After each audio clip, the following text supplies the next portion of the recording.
حرام کیا ہے یا دونوں مادہ کو یا اس کو جس کو دونوں مادہ پیٹ میں لیے ہوئے ہوں؟ تم مجھ کو کسی دلیل سے تو بتا دو اگر سچے ہو۔ یعنی عربی میں ازواج کا لفظ جو آتا ہے کپلز کے لیے آتا ہے، نر اور مادہ کے لیے آتا ہے،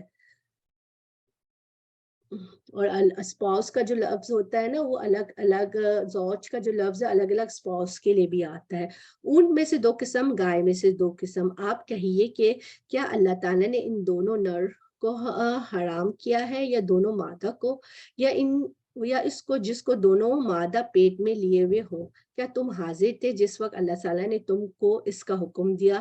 تو اس سے زیادہ ظالم کون ہوگا جو اللہ تعالیٰ پہ بلا دلیل جھوٹی تہمت لگائے تاکہ لوگوں کو گمراہ کر دے۔ یقیناً اللہ تعالیٰ ظالم لوگوں کو راستہ نہیں دکھاتا۔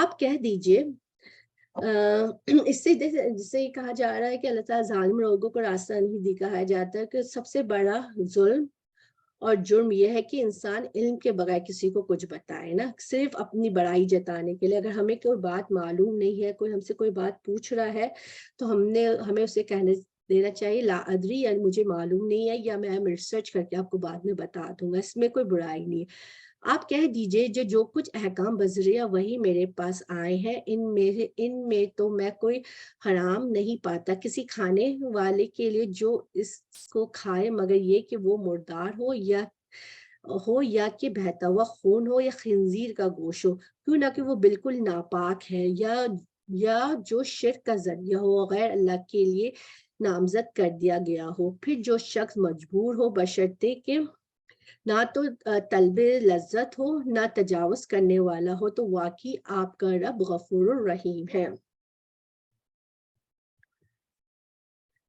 اور یہودیوں پر ہم نے تمام ناخن والے جانور حرام کر دیے تھے، اور گائے بکری میں سے ان دونوں کی چربیاں ان پر ہم نے حرام کر دی تھی، مگر وہ جو ان کی پشت پر یا آنٹڑیوں پر لگی ہو، یا جو ہڈی سے ملی ہوئی ہو، ان کی شرارت کے سبب ہم نے ان کو یہ سزا دی تھی۔ یہ اللہ سبحانہ تعالیٰ نے جو چیزیں ان پر حرام کی تھی نا، ان کی شرارت کے سبب ان کو یہ ساری چیزیں اللہ سبحانہ تعالیٰ نے حرام کر دی تھی۔ تو آپ دیکھیں ان کی زندگی کتنی زیادہ مشکل ہو گئی نا، کہ وہ جو آنٹیوں میں لگی ہوئی ہو، جو ہڈیوں سے ملی ہوئی ہو، مطلب یہ اگر ہم بھی ہر چیز میں جو مین میخ نکالنا شروع کر دیں، ہر چیز کے بارے میں ہم اس طرح سے کریں کہ یہ چیز نہیں کھانی چاہیے، یعنی اپنی طرف سے جیسے بعض لوگ بولنا شروع کر دیتے ہیں، تو یہ بھی ایک بہت غلط بات ہے جو ہمیں نہیں کرنی چاہیے، اور ہم یقیناً سچے ہیں۔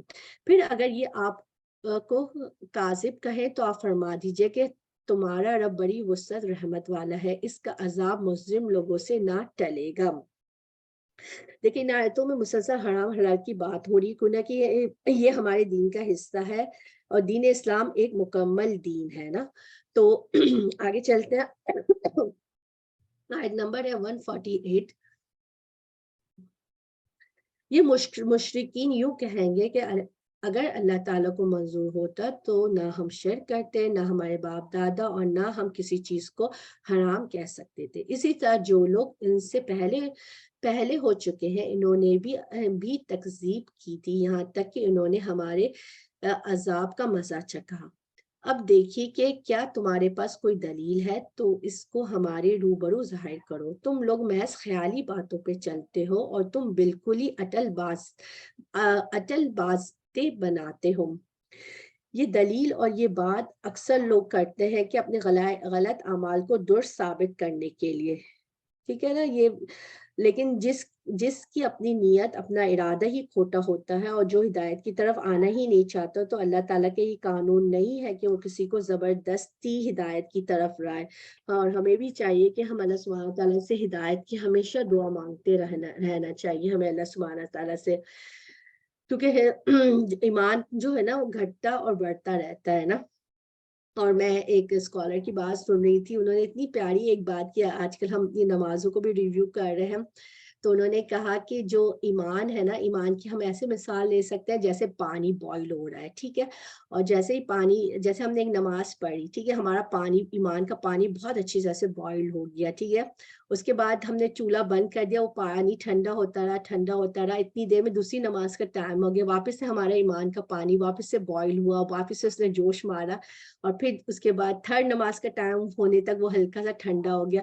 تو یہ نمازیں بھی ہے نا ہماری ایمان کی حفاظت کے لیے بہت زیادہ ضروری ہے نا، اور اس کے لیے زیادہ سوچنے کی بات ہے کہ ہماری نمازوں میں خشوع اور خضوع ہو، ہم یہ جانیں کہ ہم کیا پڑھ رہے ہیں نا، ہم اللہ سبحانہ تعالیٰ سے میٹنگ کرنے جا رہے ہیں، وہ اللہ سبحانہ تعالیٰ سے ہماری میٹنگ کا ٹائم ہے، جب نماز کا ٹائم ہو تو سوچو ہاں ابھی تو ہم جا رہے ہیں، اللہ سے ہم باتیں کریں گے، اللہ سبحانہ تعالیٰ سے، کیونکہ نماز جو ہے نا اللہ تعالیٰ سے ہم باتیں کر رہے ہوتے ہیں نا، نماز میں یا تو ہم اللہ سبحانہ تعالیٰ کی حمد و ثنا کر رہے ہوتے ہیں، یا پھر اللہ سبحانہ تعالیٰ سے دعا کر رہے ہوتے ہیں نا۔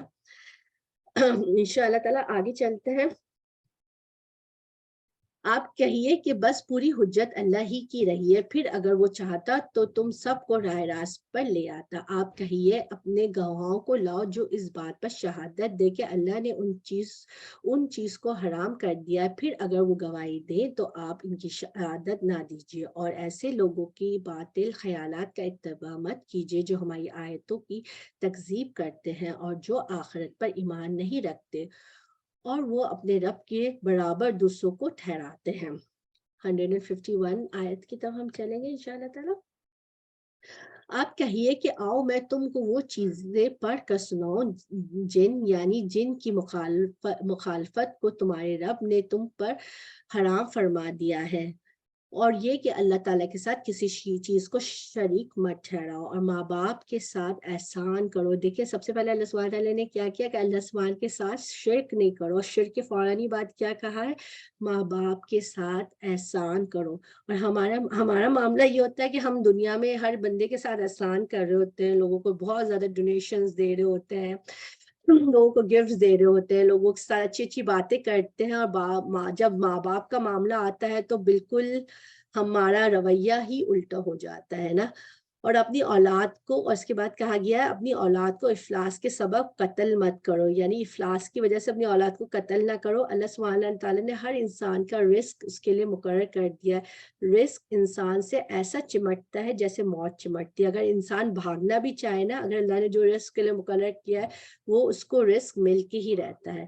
اور ہم دنیا میں سب سے زیادہ فکر کس کی کر رہے ہوتے ہیں؟ رزق کی کر رہے ہوتے ہیں نا، جو چیز اللہ نے اپنے ہاتھ میں لے لیا ہم بس انسان بس اسی کی فکر کر رہے ہوتے ہیں، اور وہ سمجھ رہے ہوتے ہیں کہ بس یہ ہمارے ہاتھ میں، ہاں کوشش تو ہمیں کرنی چاہیے لیکن اپنے آپ کو ہلکان نہیں کرے اس کی فکر کر کر کے نا۔ ہم تم کو ان کو رزق دیتے ہیں، اور بے حیائی کے جتنے طریقے ہیں ان کے پاس بھی مت جاؤ، خواہ وہ اعلانیہ ہو اور خواہ پوشیدہ ہو، اور جن کا خون کرنا اللہ سبحانہ تعالیٰ نے حرام کر دیا ہے ان کو قتل مت کرو مگر حق کے ساتھ، ان کا تم کو تاکیدی حکم دیا ہے تاکہ تم سمجھو۔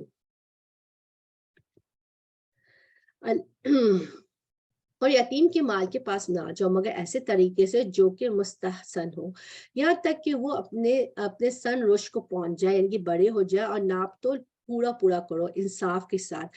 ہم کسی شخص کو اس کی طاقت سے زیادہ تکلیف نہیں دیتے، اور جب تم بات کرو تو انصاف کرو، گو کہ وہ شخص قرابت دار ہی ہو، یعنی کہ جو شخص رشتہ داری کی ہونے والی، جس کے لیے بھی آپ بات کریں انصاف کے ساتھ بات کریں، اپنے بچوں کے درمیان کوئی بات ہو رہی ہے تو انصاف کے ساتھ بات کرنی چاہیے۔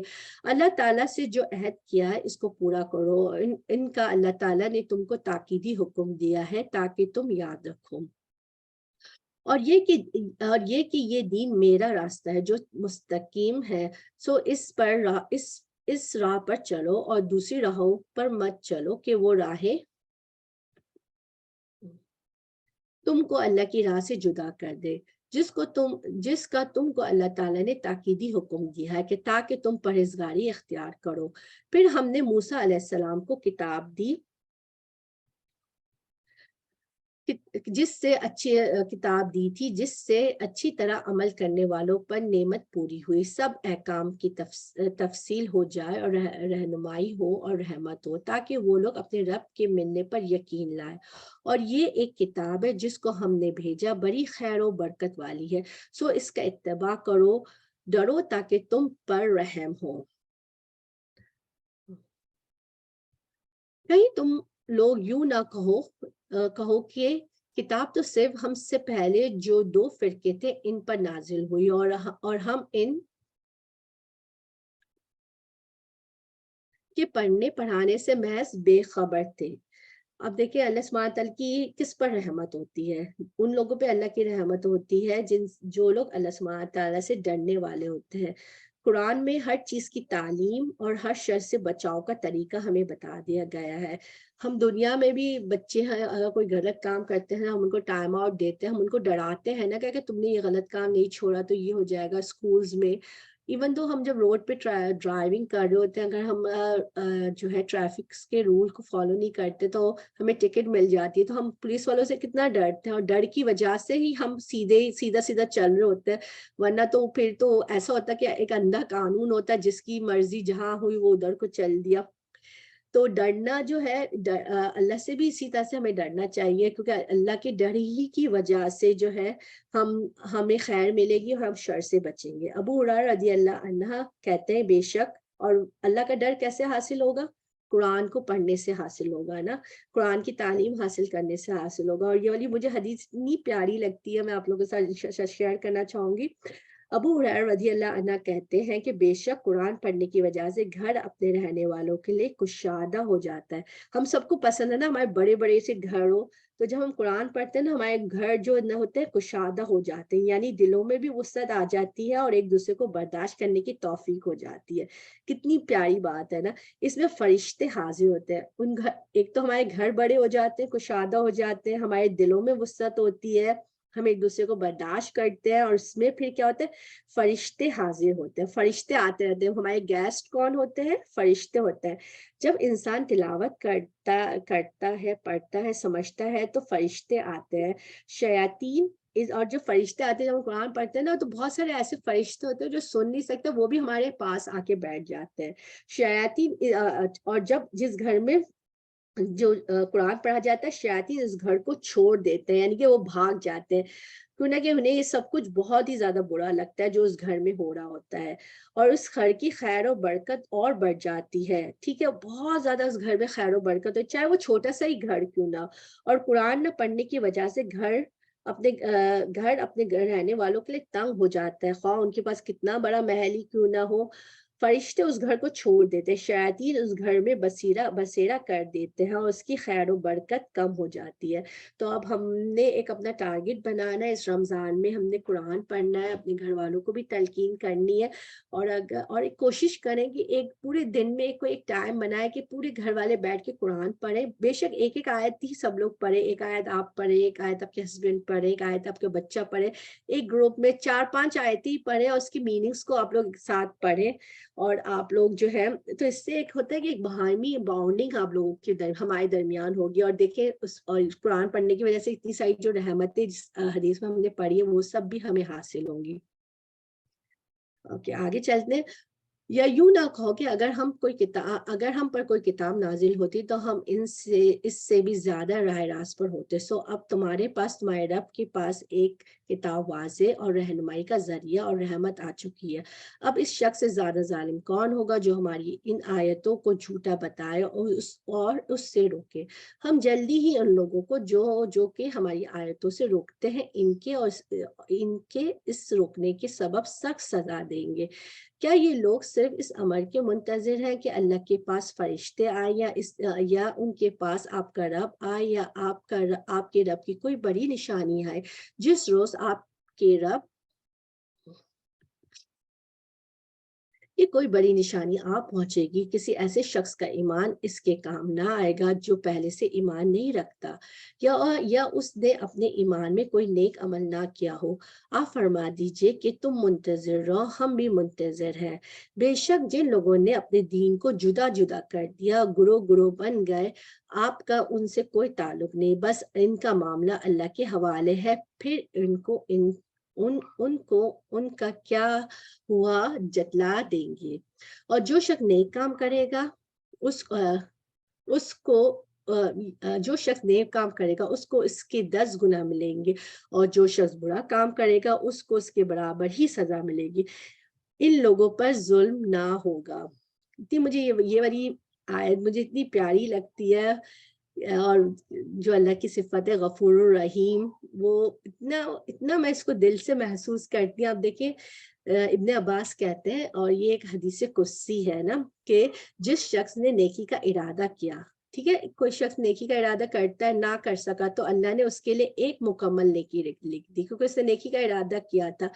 اور اس کے بعد جب وہ شخص عمل کر لیتا ہے تو اللہ سبحانہ تعالیٰ اپنے پاس سے اس کو 10 اور 10 سے زیادہ 700 اور 700 سے بھی کہیں گنا بڑھا کر اس کو نیکیاں دیتے ہیں جب وہ کام کر لیتا ہے.